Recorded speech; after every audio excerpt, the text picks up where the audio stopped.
Hello guys, আসসালামু আলাইকুম। চলে এলাম মালয়েশিয়ার নতুন একটি ভিডিও নিয়ে। আর আজকে আপনাদের জানাবো মালয়েশিয়ার নতুন যে কলিং ভিসার আপডেটটা কি আসলে।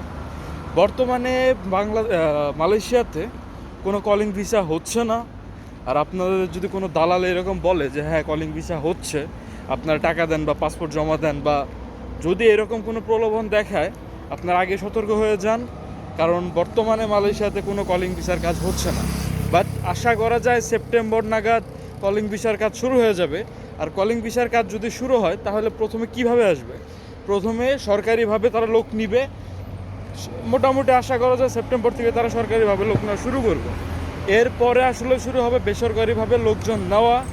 তো আপনারা সবাই সাবধানে থাকবেন। এরকম কোনো কলিং ভিসার প্রতারণা যদি আপনাদের সাথে দালালরা করতে চায়, তো সাবধান হয়ে যাবেন। তাদের কোনো টাকা দিবেন না বা তাদের কাছে পাসপোর্ট জমা দিবেন না। ভালো থাকবেন।